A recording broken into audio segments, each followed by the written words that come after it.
Good morning student. Last class में हम लोगों ने विटामिन्स पढ़ा था। तो विटामिन्स में हमने बताया था कि उसमें दो तरह का विटामिन्स होता है, एक फैट सॉल्युबल होता है और दूसरा वाटर सॉल्युबल होता है। तो फैट सॉल्युबल विटामिन्स का जैसे मैंने बता दिया था कि ए, डी, ई और ई और के, ए, डी, ई और के। तो इसको मैंने एक्सप्लेन कर दिया था कि कितनी ज़रूरत होती है बॉडी में, कितना देना है ना, उसी हिसाब से, और क्या क्या इसका रिक्वायरमेंट है, कितनी इसके कमी होने से कौन सी बीमारी होती है, मैंने लास्ट क्लास में एक्सप्लेन कर दिया। Now we are going to explain you the water soluble vitamins. तो as we told you that water soluble vitamins are B1, B2, B3, B5, B6, B7, B9 and B12। तो ये जितना भी और water soluble vitamin में एक है वो विटामिन सी। तो अभी जो बी कॉम्प्लेक्स की बात कर रहा हूँ, बी विटामिन बी की, तो इस B1, B2, B3, B5, B6 और B7 और B9 और B12 का सब अपना अपना नाम है। जैसे B1 है उसका थायमिन नाम है, B2 है राइबोफ्लेविन है, B3 है नायसिन है, B5 है पेंटोथेनिक एसिड है, B6 है पैराडॉक्सिन है, B7 है बायोटीन है और B9 फॉलेट और last one B12 that is known as cobalamin, cyanocobalamin is also known as cobalamin. तो जिस तरीके से मैंने इसको एक्सप्लेन किया था, now I am going to explain you one by one कि इसका कितना ज़रूरत पड़ता है, इसका क्या क्या फंक्शन है, रिक्वायरमेंट कितना है। अगर ये नहीं हो, अगर ये बॉडी में हमारे नहीं मिलेगा, डेली रिक्वायरमेंट नहीं मिलेगा, तो कौन सी बीमारी हो सकती है, उससे क्या प्रॉब्लम हो सकता है। तो as we told you that the B complex vitamin is water soluble vitamin, उसमें क्या है कि जितना बॉडी को ये इजीली बॉडी में घुल जाता है पानी से, तो जितना बॉडी में उसको ज़रूरत पड़ती है वो उतना ले लेता है। अगर हम मेडिसिन लेते हैं, मेडिसिन की शक्ल में लेते हैं बी कॉम्प्लेक्स, या कोई फूड की शक्ल में लेते हैं, सपोज दैट कोई चीज़ को हमको लेना है 5 milligram, what if you will take 10 milligram, तो अब वो 5 मिलीग्राम क्या हुआ, तो वो जो 5 मिलीग्राम्स है due to water soluble it excrete from your urine. Okay, ये इंपॉर्टेंट चीज़ है। तो इसी तरीके से मैंने पहले ये बोला था कि जब वाटर सोल्यूबल विटामिन की बात करते हैं, तो अगर बी कॉम्प्लेक्स हम खाते हैं, तो बी कॉम्प्लेक्स खाने के बाद हमारा यूरिन जो है वो क्या होता है, येलो हो जाता है।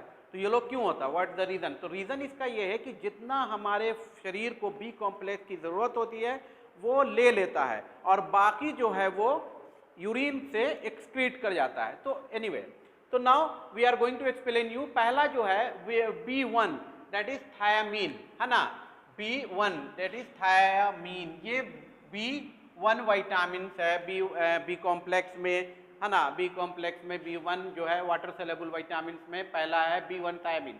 तो थायामीन को अगर देखेंगे तो इसका 4 तरह का फॉर्म होता है, 4 types of form vitamin B1, जैसे thiamine pyrophosphate, thiamine triphosphate, thiamine mononitrate phosphate, thiamine hydrochloride. तो ये 4 तरह का इसमें टाइप्स होता है। अब कोई टाइप को भी हमारे शरीर में होगा आ जाए। तो अब है कि जो B1 है, तो ये हम क्या वर्क करता है हमारे बॉडी में, इसका क्या इंपॉर्टेंस है, तो ये चीज़ जानने की ज़रूरी है। तो ये जैसे अगर हम B1 देखेंगे तो इसका जो मेन फंक्शन है, ये take part in chemical reaction. जब हम इसको लेते हैं तो हमारे बॉडी में ये बहुत सारे केमिकल रिएक्शन जो होते हैं वो उसमें एक अहम भूमिका निभाता है ना। उसी तरीके से जो बॉडी में केमिकल रिएक्शन होता है उसमें इसका एक इम्पॉर्टेंस है। किसकी बात कर रहा हूँ मैं, B1 की। ओके, इसी तरीके से जो हम खाते हैं, कोई चीज़ हमने खाया, सपोज डैट आपने एक सेब खाया, तो अगर सेब खाया तो उसमें मल्टीविटामिन है।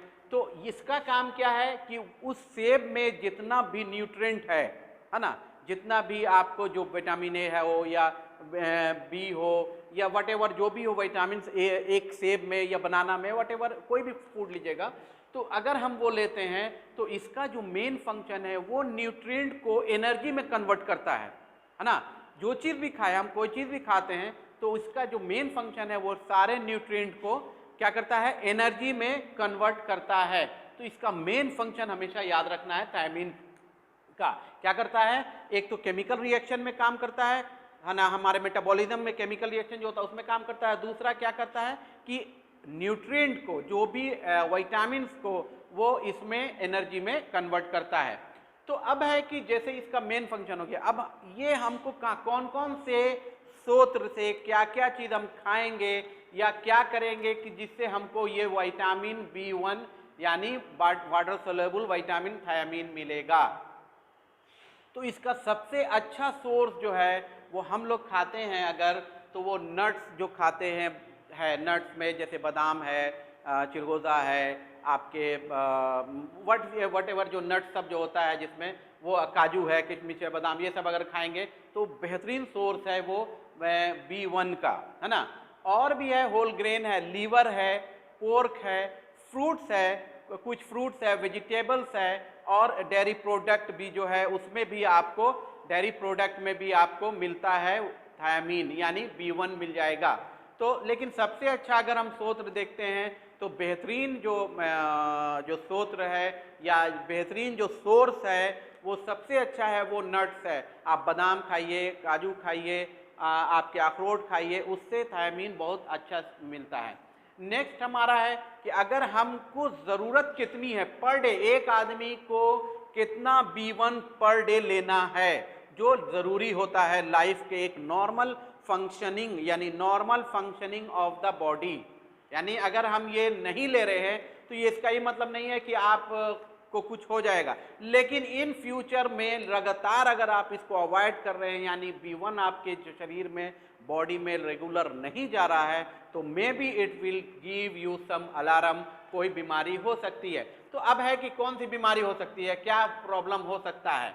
तो जनरली इसमें अगर हम देखते हैं तो एक बेरी टाइप की बीमारी होती है। तो अब डेली रिक्वायरमेंट कितना है, डेली रिक्वायरमेंट है, तो डेली रिक्वायरमेंट जो है हमारा वो है आपके 1.2 milligram per day, milligram not gram, milligram per day in male, 1.2 milligram per day in male. Female में इसको 1.1 मिलीग्राम देंगे, और अगर जो ग्रोइंग चिल्ड्रेन है जो उसको 0.6 मिलीग्राम पर डे अगर मिल जाता है तो डैट इज एनफ। यानी ये चीज़ अगर हमको मिल जाती है, इतना रिक्वायरमेंट जो मेरा नॉर्मल डे का है, जो नॉर्मल फंक्शन का है, अगर मिल जाता है तो वो आपको ओके है। तो ये आपका डेली रिक्वायरमेंट हो गया। तो ये हमारा B1 है।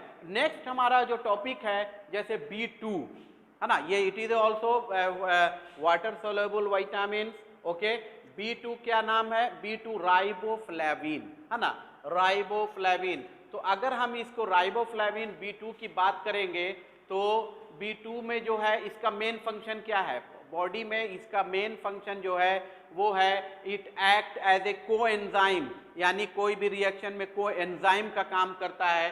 दूसरा है वेरियस केमिकल रिएक्शन, जिस तरीके से थायामीन भी काम कर रहा था उसी तरीके से हमारा ये आपके B2 भी इसमें केमिकल रिएक्शन में काम करता है ना। यहाँ पर भी एक सेम प्रोसेस है, जिस तरीके से थायामीन आपके न्यूट्रिएंट को कन्वर्ट कर रहा था एनर्जी में, सेम यहाँ भी है कि आपके B2 में कि ये कन्वर्ट करेगा न्यूट्रिएंट को एनर्जी में। ओके, इसका एक मेन इम्पॉर्टेंट फंक्शन ये है कि हमारे स्किन को, यानी हमारे स्किन को, त्वचा को हेल्दी रखता है, हेल्दी रखता है। तो इसीलिए B2 का बहुत इम्पोर्टेंस हमारे, तो अक्सर देखिएगा किसी को मुंह के कोने पे एक क्रैक हो जाता है या छाला निकल जाता है मुंह में, तो ये एक तरह का समझिए कि विटामिन्स की कमी हो रही है, B कॉम्प्लेक्स की कमी हो रही है, जिसमें एक B2 है राइबोफ्लेविन। ओके, तो ये keep skin healthy and also buccal cavity, यानी अंदर का, तो आप देखते हो किसी को अंदर में मुंह में अल्सर निकल जाता है, तो ये एक तरह से B कॉम्प्लेक्स की कमी से भी होता है। ओके, नेक्स्ट है कि इसका सोर्स क्या है, इसको हम नॉर्मल खाने पीने में कैसे मेंटेन कर सकते हैं, कहाँ से हमको B2 मिलेगा, राइबोफ्लेविन मिलेगा, कौन सा स्रोत है। तो सबसे अच्छा स्रोत हमारा है अंडा खाइए और मीट खाइए और जो चना वगैरह में जो अंकुर निकला होता है जिसको स्प्रोट्स बोलते हैं वो खाइए, नट्स खाइए, होल ग्रेन खाइए। तो ये सब चीज़ें जो होती हैं ये हमारा मेन सोर्स है जो हमको मिलेगा B2। ये चीज़ अगर लेंगे तो हमारा जो बकल कैविटी या मुंह में जो स्किन का जो प्रॉब्लम है वो कभी प्रॉब्लम नहीं करेगा। नेक्स्ट हमारा है रिक्वायरमेंट।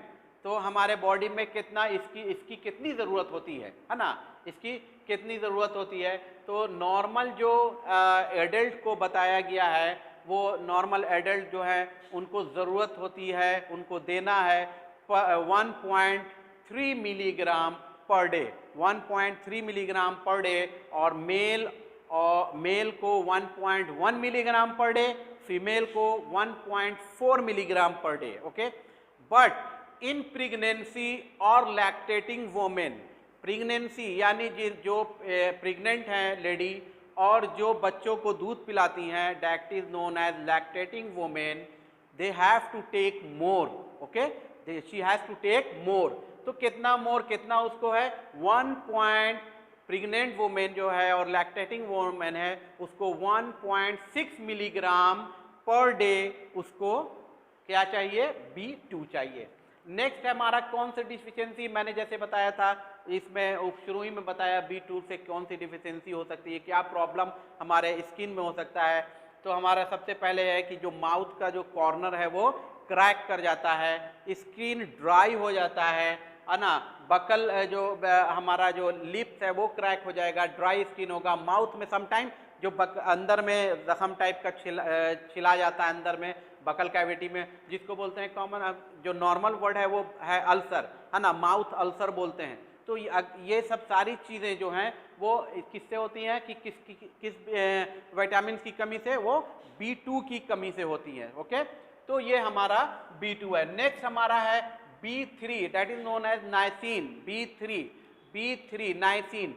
तो नाइसिन इज ये इसका काम, मेन फंक्शन क्या है, नाइसिन का मेन फंक्शन है कि वो कार्बोहाइड्रेट जो हम खाते हैं, कार्बोहाइड्रेट अगर लेते हैं तो उसको ग्लूकोज में कन्वर्ट करता है, कार्बोहाइड्रेट को ग्लूकोज में कन्वर्ट करता है। कौन करता है, ये नाइसिन जो हमारा विटामिन B3 है ना। तो ये मेन इंपॉर्टेंट है और भी इसका फंक्शन है। फॉर एग्जाम्पल ये मेटाबॉलिज्म में भी काम आता है, जैसे फैट के, कार्बोहाइड्रेट के, आपके प्रोटीन के, इसके मेटाबॉलिज्म में इसका इंपॉर्टेंट रोल है ना।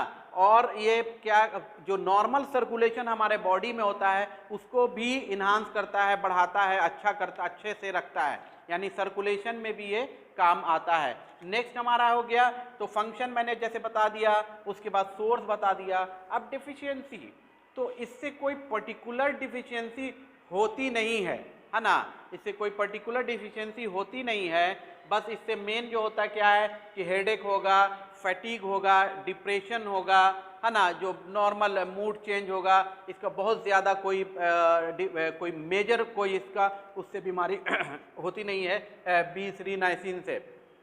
लेकिन अब है कि इसका सोर्स क्या है, सोर्स इसका सबसे अच्छा है मशरूम, है ना, मशरूम सबसे अच्छा ये सोर्स है।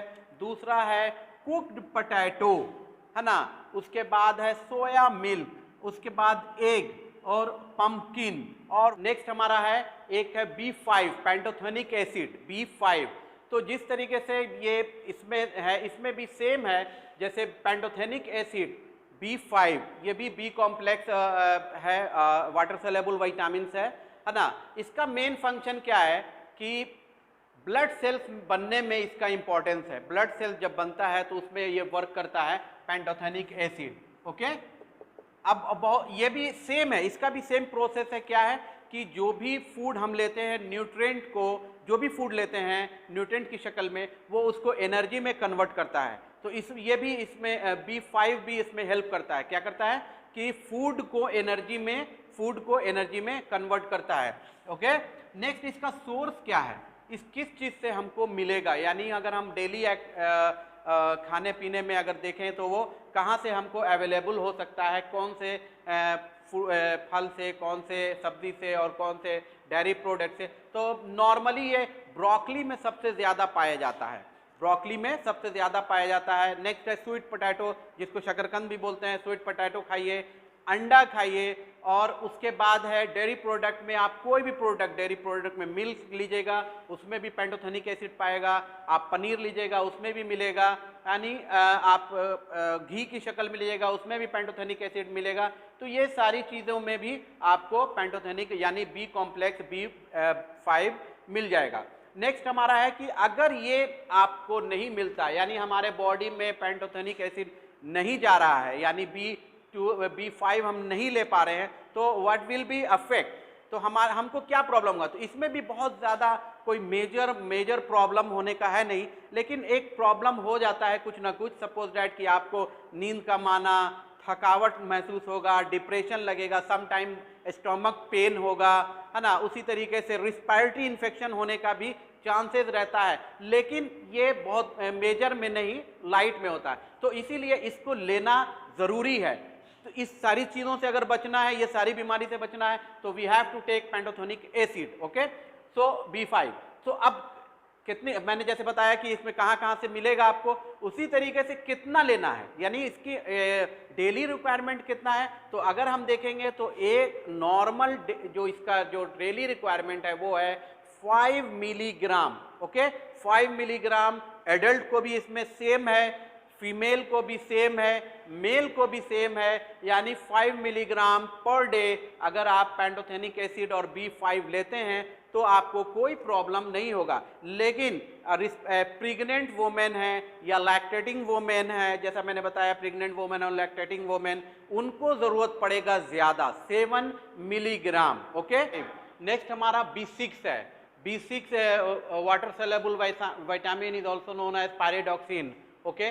तो पैराडॉक्सिन जिस तरीके से आपके B5 B3 सब में जो ज़रूरत होती है आपके फूड, जो हम लोग न्यूट्रिएंट जो लेते, जो फूड लेते हैं उसको न्यूट्रिएंट में और एनर्जी में कन्वर्ट करने में, तो इसका भी इम्पोर्टेंस वहाँ है। तो ये क्या है, ये वाला B6 जो है हमारे बॉडी में होता, यानी हमारे बॉडी में जो बैक्टीरिया है वो प्रोड्यूस नहीं कर पाता है। तो ये क्या है, इसको हमको आउटर से लेना है, आउटर फूड से लेना है, थ्रू फूड से, हमारे बाहर से जो भी फूड हम लेंगे उससे ये आएगा। तो इसका जो मेन फंक्शन जो है, ये ब्रेन के फंक्शन में बहुत इंपॉर्टेंट है, यानी नॉर्मल ब्रेन फंक्शनिंग में B6 is the important fact, ये विटामिन। तो ब्रेन के फंक्शन में भी ये काम करता है, और मूड रेगुलेशन यानी मूड को बनाने में, तो बहुत सारे साइकोलॉजिस्ट जो साइकेट्रिस्ट डॉक्टर हैं तो अक्सर ये B6 विटामिन लिखते हैं जिनका साइकोलॉजिकली प्रॉब्लम होता है, तो B6 विटामिन लिखते हैं ताकि उनका मूड जो है वो रेगुलेट कर मूड अच्छा हो। तो इसको मूड के लिए, और ब्रेन, जैसे मैंने बोला कि ब्रेन में भी, ब्रेन के फंक्शन में भी काम आता है। नेक्स्ट हमारा आपके मूड के रेगुलेशन में भी काम आता है। और एक और इम्पॉर्टेंट है कि हीमोग्लोबिन के फॉर्मेशन में भी ये एक अहम रोल अदा करता है, यानी it play important role in formation of haemoglobin. तो ये आपके हो गया B6। नेक्स्ट है इसका फंक्शन पता गया। अब डिजीज, अगर इसकी यानी B6 जो है अगर कम होगा, हमारे बॉडी में कम हो जाए इसके मात्रा, या हमको इनएडिक्वेट मिले, कम मात्रा में मिले, तो इसका रिएक्शन हमारे बॉडी में क्या होगा। तो हमारे बॉडी में जो मेन रिएक्शन होगा वो एक होता है माइक्रोसाइटिक एनीमिया, ओके, एनीमिया होगा, ग्लोसाइटिस होगा, ग्लोसाइटिस यानी जो टंग जो हमारा है, जो जबान है वो फूल जाता है, ग्लोसाइटिस होता है। वीक इम्यून सिस्टम जो है हमारा, जैसे मैंने बोला कि हीमोग्लोबिन फॉर्मेशन में काम आता है, तो हीमोग्लोबिन फॉर्मेशन में काम हो जाए, अगर ये नहीं रहा तो हीमोग्लोबिन का फॉर्मेशन कम हो जाएगा, तो इम्यून सिस्टम भी हमारा वो वीक हो जाएगा, और उसका सिलोसाइटिस होगा, और डर्मेटाइटिस होगा, चिलोसिस होगा, डर्मेटाइटिस होगा, जैसा मैंने बताया। नेक्स्ट है कि इसका रिक्वायरमेंट हमारे बॉडी में कितना ज़रूरत है पर डे, चाहिए ही इतना देना है, यानी इससे कम भी नहीं होना चाहिए और ज़्यादा भी नहीं होना चाहिए। तो कितना चाहिए, ये मेल और फीमेल को, इसमें जो पैराडॉक्सिन है male and female both will take same, suppose यानी लगभग 1.3 मिलीग्राम, 1.3 मिलीग्राम। उसी तरीके से चिल्ड्रेन हैं जो 9 साल के हैं, 8 साल के हैं, 10 साल के हैं, 12 साल के हैं, उनको आपके 1 मिलीग्राम पर डे। तो अब सोर्सेस क्या है, यानी B6 का मेन सोर्स जो है हमारा है पोर्क। पोर्क तो बहुत सारे लोग खाते ही हैं वेस्टर्न कंट्रीज में, हम लोग यहाँ तो नहीं है। हम लोगों को जो मेन जो मिलेगा वो पोल्ट्री से मिलेगा। चिकन वगैरह अगर खाएं, फिश खाएं, ब्रेड खाएं, आपके एग है, सीरियल्स है, होल ग्रेन है, यीस्ट है और सोया मिल्क है। तो ये मेन सोर्स है। तो फंक्शन इसका हो गया, डिजीज हो गया, डेली रिक्वायरमेंट और ये सोर्सेस। तो ये सारी चीजें हो गई पायरिडॉक्सिन यानी B6 में। नेक्स्ट हमारा है B7, है ना। नेक्स्ट हमारा B6 हो गया B7। तो B7 is also known as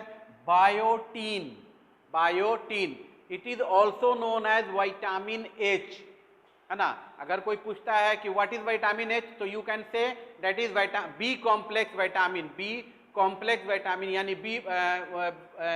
B7 biotin. It is also known as H vitamin. Okay, it produce by the bacteria also. In body में क्या है कि हमारे पेट में बहुत सारा बैक्टीरिया वो प्रोड्यूस भी कर देता है।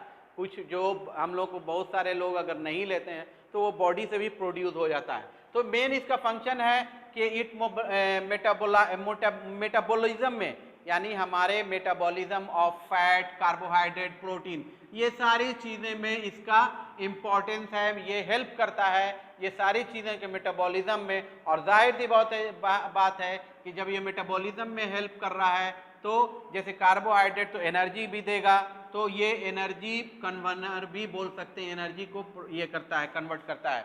नेक्स्ट हमारा है कि सोर्स क्या है।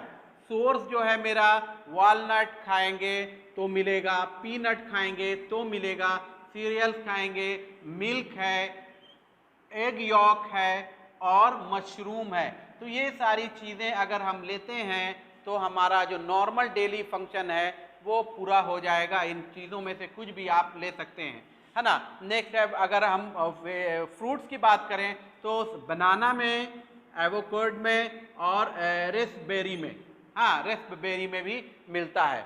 और अगर ये बायोटीन जो नॉर्मल हमको चाहिए अगर वो नहीं मिलता है तो ये क्या प्रॉब्लम क्रिएट करेगा, है ना। ये क्या प्रॉब्लम क्रिएट करेगा, जैसे इसमें सब बहुत ज़्यादा कोई मेजर इसमें फॉल्ट होता नहीं है। हेयर लॉस चांसेस है ना। रेड पैचेज ऑन फेस, चेहरे पे लाल धब्बा हो जाता है ना। Hallucination, some time in hallucination also. और एक मेजर प्रॉब्लम इसमें होता है वो होता है tingling sensation, numbness and tingling sensation. Physiotherapist लोग को ज़्यादा ये जानना है। Tingling and numbness in lower extremity और इन एक्सट्रीमिटी, आइदर अपर और लोअर, डजंट मैटर। तो नमनेस एंड टिंगलिंग ये जनरली नर्व का प्रॉब्लम है। अगर कमी नर्व कमज़ोर होता है तो जब अगर मल्टीविटामिन देते हैं तो उसमें B7 भी रहता है, तो ये प्रॉब्लम सॉल्व आराम से हो सकता है। और एक है अटैक्सिया। तो ये चीज़ है आपके B7 में, ओके, B7 बायोटीन में। नेक्स्ट हमारा B9 folic acid. It is also known as folic acid, okay.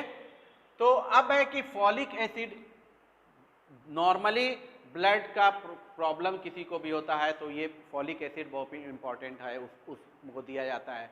It use to treat the anaemia, है ना। It use to treat the anaemia. एक फॉलिक एसिड जो है या फॉलेट या B9 क्या है, अगर अक्सर देखा गया है कि प्रेग्नेंट वुमेन को ये दिया जाता है ताकि कोई प्रॉब्लम ना हो बच्चों को, यानी एक प्रॉब्लम होता है NTD, N से होता है न्यूरल और T से ट्यूब और D से डिफेक्ट, यानी बच्चों के में अंदर में जो बच्चा है माँ के उसमें कोई डिफेक्ट ना हो, इसीलिए इसकी मात्रा यानी इसका लेवल कम नहीं होना चाहिए।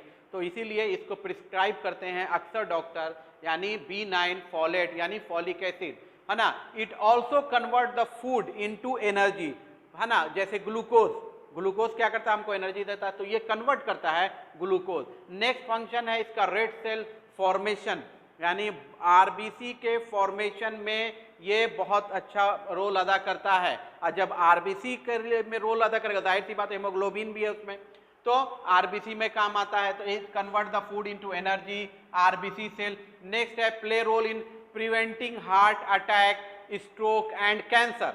ओके, तो ये एसेसरीज है, यानी ये एक रोल अदा करता है, बट नॉट एग्जैक्ट, लेकिन रोल अदा करता है कि ये की कमी से हो सकता है, यानी अगर B9 की कमी अगर बॉडी में होती है तो चांसेस है, उसी तरीके से तो ये है। और दूसरा है मैन्युफैक्चरिंग ऑफ न्यू सेल, यानी नया सेल बनाने में बहुत इंपॉर्टेंट रोल अदा करता है कौन, फॉलिक एसिड, फॉलेट, यानी B9। बहुत इंपॉर्टेंट पॉइंट है, याद रखिएगा। जैसा कि मैंने बोला ये आरबीसी बनाने में काम होता है, तो आरबीसी का नया सेल्स बनेगा, हीमोग्लोबिन बढ़ेगा, ऑक्सीजन जिस्म में बढ़ेगा, तो ये सारा एक प्रोसेस है। तो कहने का मतलब है कि ये फॉलेट जो है और फॉलिक एसिड जो इसको कहते हैं, वो आपके मैन्युफैक्चरिंग ऑफ न्यू सेल। अब सोर्सेस क्या है, हमको मिलेगा कहाँ से, तो सबसे अच्छा सोर्स है ग्रीन लीफी वेजिटेबल्स, है ना। जैसे जो पत्तादार सब्जी है, हरे पत्तेदार सब्जी है, अगर उसको लेते हैं तो बहुत अच्छा उसका सोर्स है। नेक्स्ट हमारा है आपके ब्रेड है, मिल्क है, व्हीट है, पोटैटो है, वेजिटेबल्स हो गया, और ये सारी चीज़ें हमको आपके मिलती है किस B9 मिल जाएगा आपके ये सारी चीज़ों में। अब है कि रिक्वायरमेंट कितना हमको भाई, पर डे हमको कितना चाहिए, तो नॉर्मल जो एक नॉर्मल दिया गया है कि 400 माइक्रोग्राम, 400 माइक्रोग्राम। उसी तरीके से है कि अगर एक प्रेग्नेंट वुमेन है उसको इसमें ज़्यादा ज़रूरत है, प्रेग्नेंट वुमेन को जो है फॉलेट ज़्यादा पड़ेगा। कितना पड़ेगा उसको, 400 टू 800 माइक्रोग्राम पड़ेगा, यानी जस्ट डबल। तो इसीलिए डॉक्टर्स अक्सर प्रेग्नेंट वुमेन जो रहती हैं तो उनको ये लिखते हैं, स्पेशली इसका कैप्सूल लिखा जाता है ताकि बच्चे को एक बीमारी ना हो, जो मैंने बताया NTD, है ना, न्यूरल ट्यूब डिफेक्ट। तो ये सारी चीज़ें हैं। तो अब इससे डिफिशियंसी, तो जैसे एक तो NTD हो गया, दूसरा अनीमिया हो गया। जाहिर सी बात है अगर इसकी कमी होगी तो मैंने बताया न्यू सेल्स मैन्युफैक्चरिंग में काम आता है, हीमोग्लोबिन ब्लड सेल्स बनाने आरबीसी में काम आता है।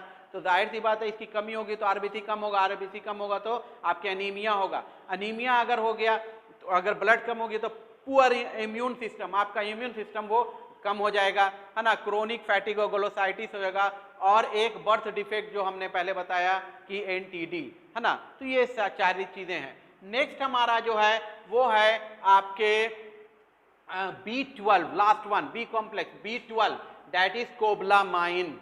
कोबलामाइन ये भी है necessary for formation of RBC, ये भी आरबीसी के फॉर्मेशन में इंपॉर्टेंट है। नॉर्मल फंक्शन ऑफ ब्रेन में भी काम आता है, नॉर्मल फंक्शन ऑफ ब्रेन में भी काम आता है, तो उसका वर्क, और ये वर्क करता है कोएंजाइम का।